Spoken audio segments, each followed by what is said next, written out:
Y el bautismo se realiza justamente en el comienzo de la carrera cristiana, porque esto es una carrera, déjeme decirle, y aquí la victoria se obtiene es al final de la carrera. Hemos comenzado todos en esta carrera, pero la victoria se le da al que la logra culminar, al que puede terminar la carrera. Entonces necesitamos terminar esta carrera. Lo que hemos comenzado, lo que hemos marcado, porque el bautismo es una marca, es un marcador, el bautismo es un marcador que hemos comenzado a correr esta carrera de la fe. Pero es necesario continuar, ¿hasta cuándo? Hasta que Cristo venga o hasta que nos muramos en el Señor. Pero esto tenemos que continuar, y yo quiero hoy hablar, si el Señor nos ayuda y podemos avanzar rápidamente, de lo que necesitamos para terminar la carrera en victoria. Lo que necesitamos desarrollar para terminar la carrera en victoria. Nosotros necesitamos desarrollar algo para poder terminar bien. Tenemos todo el tiempo de nuestro caminar en Cristo, tenemos todo ese tiempo para desarrollarlo, pero hay que desarrollarlo. Y a la iglesia le hablo, si nosotros nos hemos extraviado en el camino, que una vez comenzamos, desde que nos bautizamos, desde que aceptamos el llamado de ser seguidor de Cristo, si en algún momento nos hemos extraviado, hoy es el tiempo de alinearnos a lo que Dios está esperando de cada uno de nosotros. Es enfocados en ellos, pero que tiene que ver con todos, porque todos estamos en la misma carrera. Todos estamos en la misma carrera. Unos hemos comenzado, mi bautizo fue hace bastante tiempo atrás, año 83. Pero todos hemos comenzado la carrera y es necesario que todos desarrollemos algo. La función es que nosotros tenemos que desarrollar, tenemos que madurar una actitud y tenemos que, ejercitar algo. Tenemos que colocar en ejercicio algo. Hebreos capítulo 5, verso 14, dice algo interesante. Pero el alimento sólido es para los que han alcanzado madurez. El alimento sólido es para los que han alcanzado madurez. ¿Qué tenemos que alcanzar? Madurez. Y la madurez, aún todo el tiempo que uno pueda tener en el Señor, todavía hay espacio para seguir desarrollándola. Podemos tener 60, 70 años en el Señor, pero todavía hay capacidad en nosotros para seguir desarrollando la madurez en el Señor. La madurez me va a ayudar a mí a ejercitar los sentidos del discernimiento. Repito, la madurez nos va a ayudar a tener los sentidos ejercitados en el discernimiento. ¿Cuál es el problema de la iglesia cuando hemos comenzado a caminar o a transitar el camino que el Señor nos ha llamado a transitar y en la trayectoria pierdo el discernimiento? En la trayectoria ya no discierno qué es lo bueno y qué es lo malo. Ese es el gran problema que tenemos como iglesia. El gran problema es que el transcurrir del tiempo puede hacer que nosotros perdamos este discernimiento, porque evidentemente desde el momento en que creemos en el Señor nos abre los ojos. Desde el momento en que creemos porque nuestros ojos son abiertos. Repito, nosotros los que hemos creído en el Señor, hemos creído porque nuestros ojos han sido abiertos y ahora despertamos a una realidad espiritual. Este despertar a la realidad espiritual nos hace identificar lo bueno y lo malo, el discernir. Pero ¿cuál es el peligro que nosotros enfrentamos como iglesia? Que el transcurrir del tiempo, los ojos que una vez fueron abiertos pierdan la capacidad de discernir. Y ya no vemos lo que ahorita estamos viendo. Y por eso hoy le digo a los hermanos que bajaron a las aguas el día de ayer, ustedes declararon algo bien importante que todos lo hemos declarado desde el momento que hemos sido bautizados. ¿Cuántos de los que están aquí todavía no son bautizados? Levánteme la mano. Hay un buen grupo también, esta mañana había más, pero todavía hay un buen grupo que aún no ha sido bautizado. Cada uno de nosotros cuando fue bautizado dijo unas palabras que tradicionalmente, no ahora, no de 100 años, no de 50, ni de 100, ni de 200 años, ya más de cerca de 2000 años la iglesia lo ha declarado. Esto no se practica de un tiempo para acá, siempre la iglesia lo ha declarado. Muero para el mundo. Usted estudia la historia de la iglesia y los primeros cristianos daban esta declaración: muero para el mundo. Y es más, había un poquito más en aquella época había un poco más de protocolo, si se pudiese decir. Tenían que ver creo que era hacia el oriente que se veía. Y se daba esta declaración. Eso lo declara la historia de la iglesia. Pero ¿qué es morir para el mundo? Yo ayer se lo decía a los que se están bautizando. Yo les decía, ¿qué es morir para el mundo? ¿Y por qué nuestros ojos son abiertos cuando creemos? El mundo es atractivo, porque es fácil decir, yo muero para las cosas que no me gustan o que no me agradan. Pero morir para cosas que son atractivas no es tan fácil. ¿Pero qué es el mundo? ¿El mundo es atractivo? Sí, es atractivo. Nosotros no podemos decir que el mundo no sea atractivo. El mundo es atractivo. Cuando Jesús fue bautizado, finales del capítulo 3 de Mateo, cuando comienza el capítulo 4, Jesús es tentado por Satanás. Y en una de las tentaciones, Satanás lo agarra, lo sube a un monte y le muestra los reinos y la gloria del mundo. Y le dice, todo esto te voy a dar si tú te postras y me adoras. Los reinos de este mundo y la gloria de este mundo es atractiva, llama la atención. Pero ¿qué nos hace a nosotros decir, lo decíamos ayer, que yo pueda morir para el mundo y vivir para Cristo? Es que Cristo abra mis ojos y yo pueda concebir algo más atractivo que el mundo, que es Cristo Jesús. Porque aunque el mundo es atractivo, Jesús sobrepasa la atracción del mundo. Y entonces podemos decir con toda certeza, muero para el mundo porque estoy viviendo para algo muchísimo mejor. Pero aquel que no se le ha revelado, por eso, mire, aquel personaje que quiso seguir a Jesús y Jesús le dice, vende todo lo que tienes y sígueme. Y el hombre no pudo seguirlo porque tenía sus ojos puestos en las riquezas. Al hombre todavía no se le había revelado Cristo. Por eso él consideraba que era más atractivo los millones que podía tener que Jesús. Pero cuando Jesús se revela a la persona, entendemos que no hay millones que valgan la pena más que Jesucristo.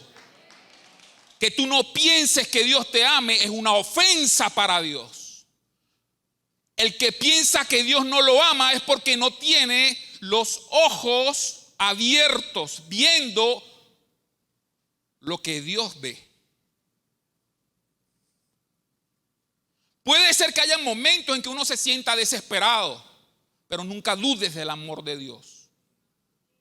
Puede haber momentos en que uno se sienta hasta desamparado, pero uno no puede dudar del amor de Dios, porque es una ofensa a Dios. Y los que hemos sido llamados a ser sacerdotes para caminar en el camino que Dios nos ha mandado a caminar, tenemos que tener nuestros ojos bien abiertos, discerniendo lo que está bien y lo que está mal. Y dudar del amor de Dios está mal.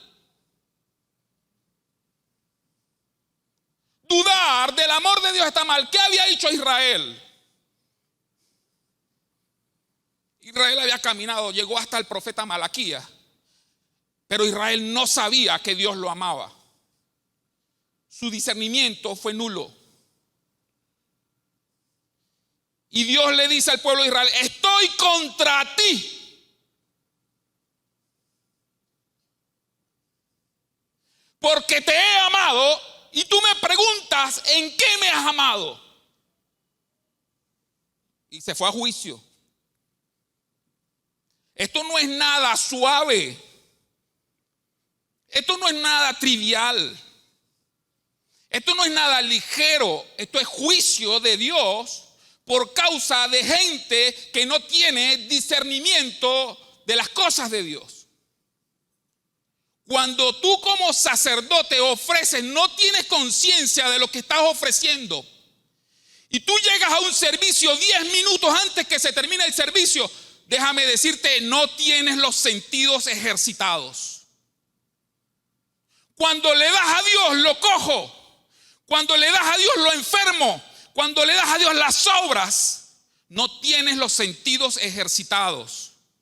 Tu vida le pertenece a Dios, tú eres la ofrenda. Pero cuando de tu vida tú le das lo que te sobra a Dios, no entiendes quién es Dios todavía. Versículo 8, cuando ofreces el animal ciego para el sacrificio no es malo. Asimismo, cuando ofreces el cojo o el enfermo no es malo. Preséntalo pues a tu príncipe, ¿acaso se agradará de ti? ¿O le serás acepto? Dice Jehová de los ejércitos. Ahora pues orad por el favor de Dios para que tenga piedad de nosotros. Pero ¿cómo podéis agradarle si hacéis estas cosas? Dice Jehová de los ejércitos, verso 10. ¿Quién también hay de vosotros que cierre las puertas o alumbre mi altar de balde?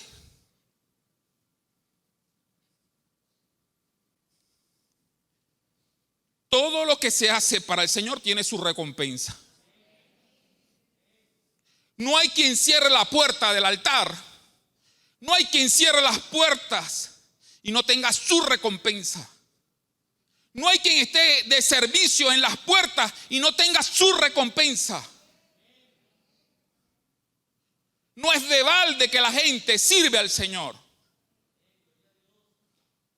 Le estamos sirviendo al Rey. Pero tenemos que tener el discernimiento, porque cuando tú piensas que estás sirviendo de balde, no tienes el sentido ejercitado tampoco. Cuando tú dices, ¿para qué voy a hacer esto? ¿Para qué voy a hacer aquello? Si igualito no lo ven, si igualito, ¿para qué sirve? Tú no sabes a quién le estás sirviendo. Le estás sirviendo a alguien que tiene su recompensa para todos aquellos que sirven y que son llamados por Dios.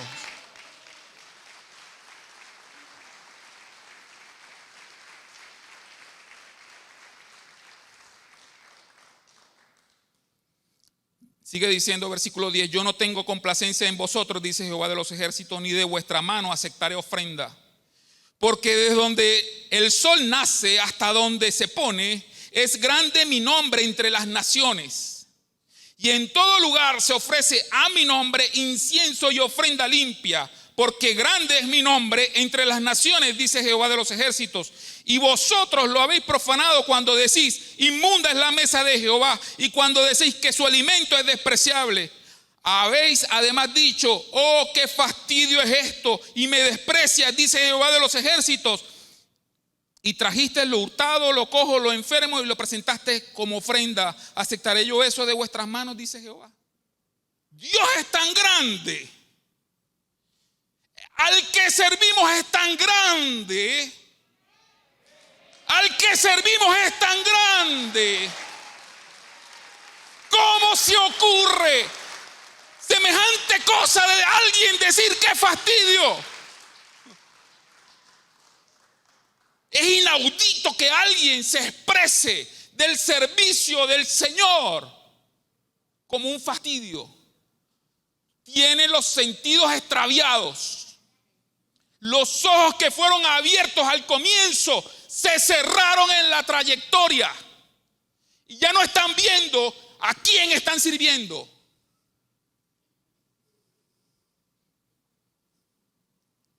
No saben que yo soy un gran rey, el gran rey, dice el Señor, él mismo, Se dice, yo soy el gran rey.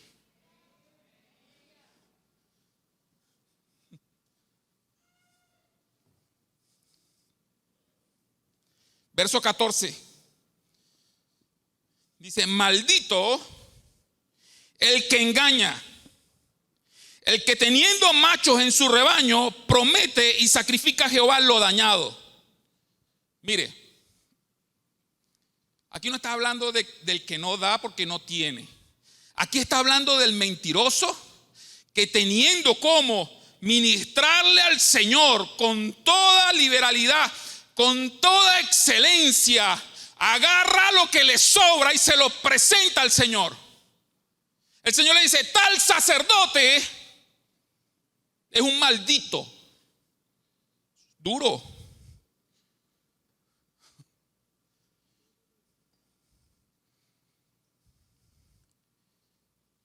No lo estoy diciendo yo, no me vean así.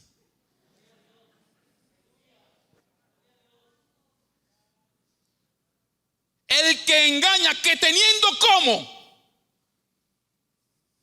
No estoy hablando del que no tiene. El que no tiene, quédese tranquilo porque usted no tiene. Estoy hablando del que tiene y de que ofrece lo peor. Y no estoy hablando de dinero, por si acaso. Tú eres la ofrenda del Señor en el Nuevo Testamento.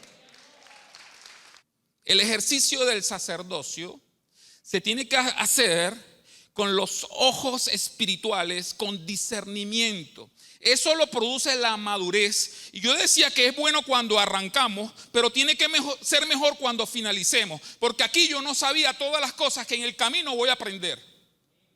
Porque el Señor lo que está buscando de una iglesia es que madure. Repito, lo que el Señor está buscando de una congregación no es cantidad de gente, es madurez en la congregación. Yo prefiero andar con 20 personas maduras y no con 1000 personas que estén con los sentidos extraviados.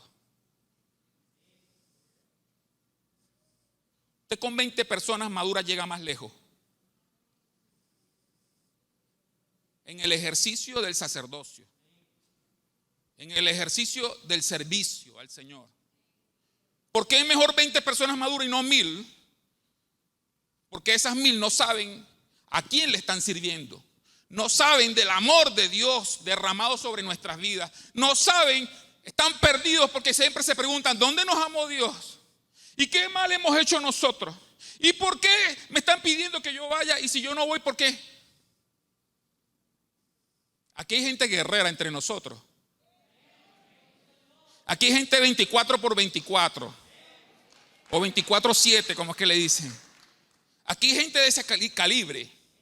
Pero también aquí hay gente que son unos rebotones.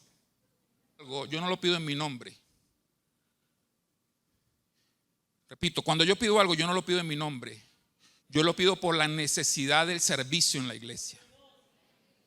Y si hay alguien que se molesta porque yo pida servicio para el gran rey, yo sé que hay miles de personas que se mueren por servirle al gran rey con una actitud correcta, como debe ser, como debe ser, como debe ser el gran rey, como debe ser el gran rey elogiado, como debe ser el gran rey ministrado, con excelencia para el gran rey.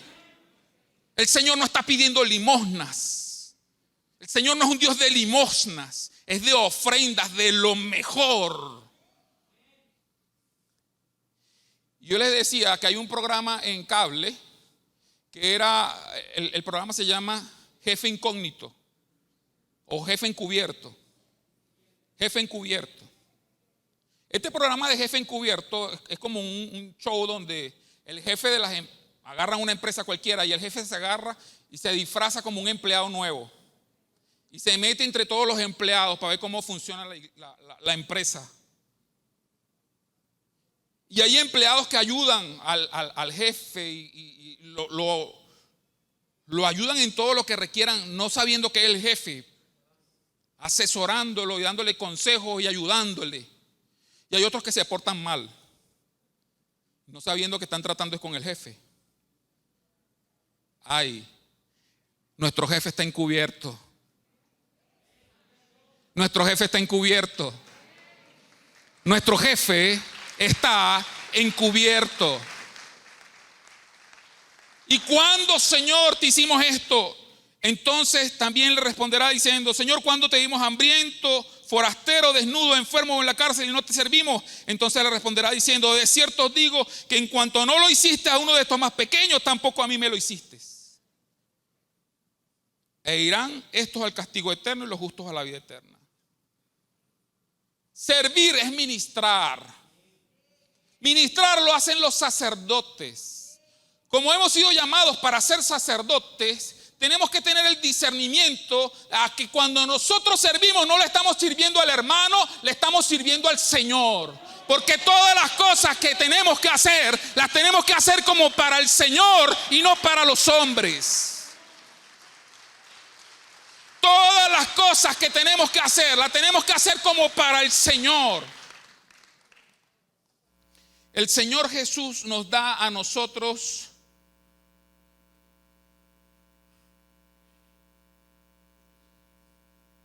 la manera de cómo se opera en el cuerpo de Cristo. Porque cuando usted es bautizado, hoy lo que vamos a hacer con ustedes es que lo vamos a presentar oficialmente ante la iglesia como parte de la iglesia. Ustedes ahora forman parte del cuerpo local de esta iglesia, del cuerpo de Cristo. Pero tenemos que entender cómo se opera en el cuerpo de Cristo. El apóstol Pablo, cuando le hablaba a los corintios y cuando nosotros hablamos lo que siempre se ministra en la Santa Cena, y Pablo le dice: yo recibí del Señor lo que también les he enseñado, que el Señor Jesús, la noche que fue entregado, tomó pan y habiendo dado gracias lo partió y dijo: tomad, comed, este es mi cuerpo que por vosotros he entregado.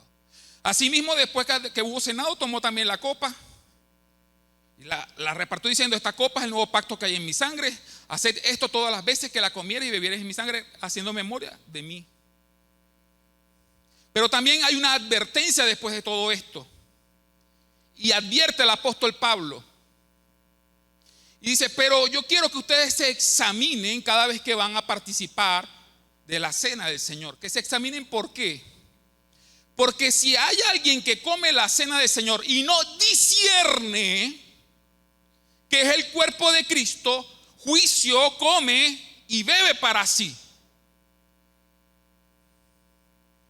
¿Qué es no discernir el cuerpo de Cristo? Es lo que estamos hablando desde que comenzamos a hablar. Cuando Dios lo coloca a usted en una iglesia local, lo ha colocado para que usted funcione como cuerpo. Usted no es aislado. Usted no puede caminar la carrera que está caminando aisladamente. Usted necesita de alguien a su lado. ¿Por qué usted necesita de alguien a su lado? Porque esta carrera no es corta, es larga. Y cuando uno comienza a caminar, uno se va a ensuciar los pies. Porque este camino no es de perfectos. Somos justificados por Cristo, pero no somos perfectos ninguno. Porque desde el pastor para abajo todos cometemos errores. Todos cometemos errores. Usted sabe por qué a veces nos cuesta aceptarlo. Yo lo decía esta mañana y lo voy a hacer otra vez el énfasis. Nosotros estamos sumergidos en una cultura que no sé si darle gracias a Dios o decir: ay, Dios mío, ¿por qué? Nosotros somos la generación, escúcheme, que estamos sumergidos, somos la generación que ha sido más fotografiada de toda la historia de la humanidad. Somos la generación que los niñitos desde los 3, 4 años ya tienen un celular con cámara, ya están tomándose fotos. Unas niñas de 4, de 5 años ya deben tener ya tienen hasta su Facebook y tienen fotos. Y resulta ser que el hecho de estar nosotros sumergidos en esta cultura, la cultura de la imagen, la cultura de la proyección, la cultura de que si no salgo bien, la borro, la cultura de que si vamos a tomar una foto pero salí con los ojos cerrados, no, esa no va para el Facebook. La cultura de que si yo me veo mal, no lo publico. ¿Alguno ha visto una foto de alguien en el hospital? Así que se tomó una foto porque está enfermo. ¿Por qué no?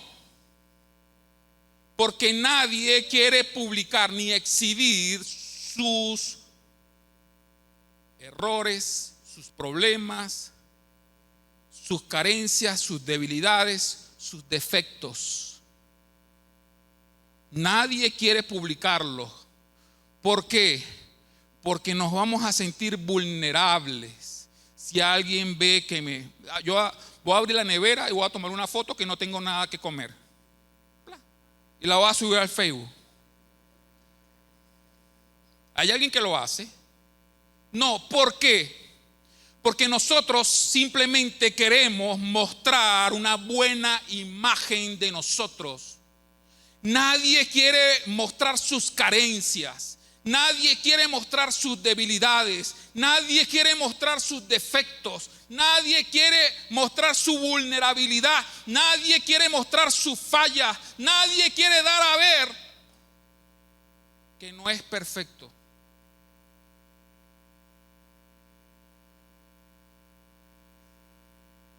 Pero resulta ser que el Señor estableció algo. El Señor, en el momento en que Él establece la cena del Señor, el Señor hizo algo bien interesante. El Señor, en medio de la cena, Él paró la cena y agarró su manto, se lo quitó,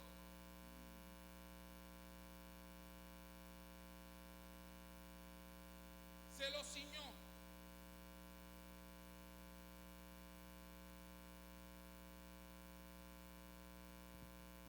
se lo ciñó en la cintura, agarró a sus discípulos uno por uno, se arrodilló y empezó a lavarle los pies a los discípulos y a secarlos con su manto.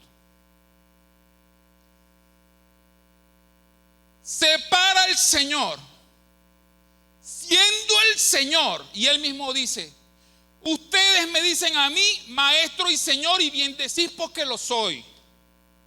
Pero si yo, su Señor y su maestro, le he lavado los pies a cada uno de vosotros, ustedes tienen que lavarse los pies los unos a los otros.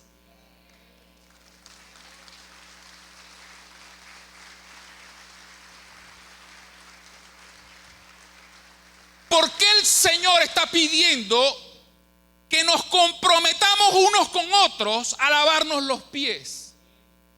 ¿Por qué el Señor pide eso? Porque resulta ser que esta carrera, en este caminar, cuando empecemos a transitar y pase el tiempo, nuestros pies se van a ensuciar. No estoy profetizando nada malo, pero déjeme decirle, todos nos vamos a ensuciar los pies.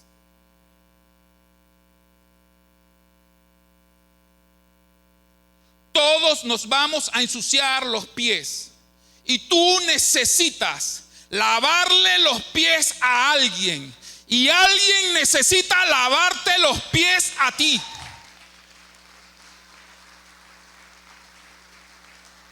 Por eso no corres solo. Por eso el Señor te metió en medio de una congregación.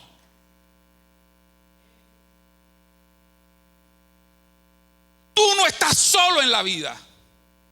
Tú perteneces al cuerpo de Cristo. Y el cuerpo de Cristo, tú tienes que entender cómo funciona el cuerpo de Cristo. El cuerpo de Cristo funciona que cuando tus ojos se están adormeciendo, hay alguien que te va a decir: despierta, abre los ojos. Eso es lavarse los pies.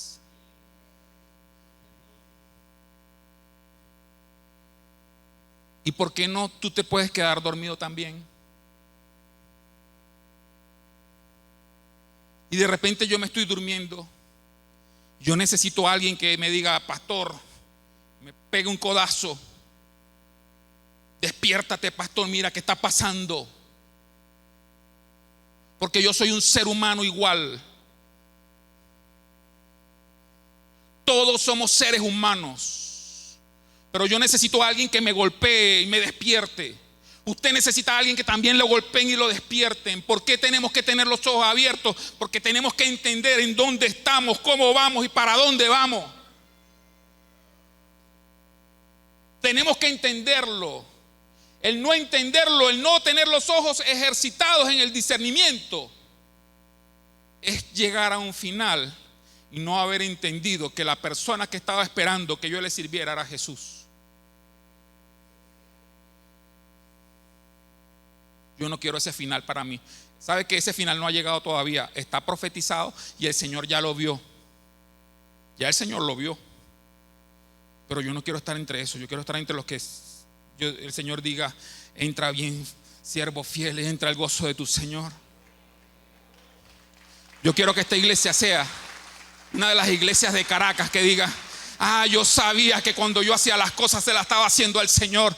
Yo quiero que esta iglesia sea una de las iglesias de Caracas que digan: yo sé a quién le estoy sirviendo. Yo quiero que esta iglesia sea una de las iglesias de Caracas que digan: yo sé que cuando yo hago esto se lo estoy haciendo al Señor. Discernimiento. Discernimiento.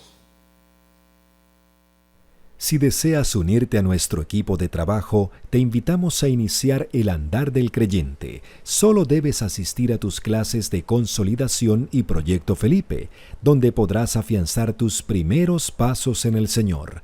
Luego estarás listo para un fin de semana de bendición, donde tendrás un encuentro con Dios y así poder comenzar tu primer nivel de la academia, y una vez concluido podrás bautizarte para iniciar tu nueva vida en Cristo.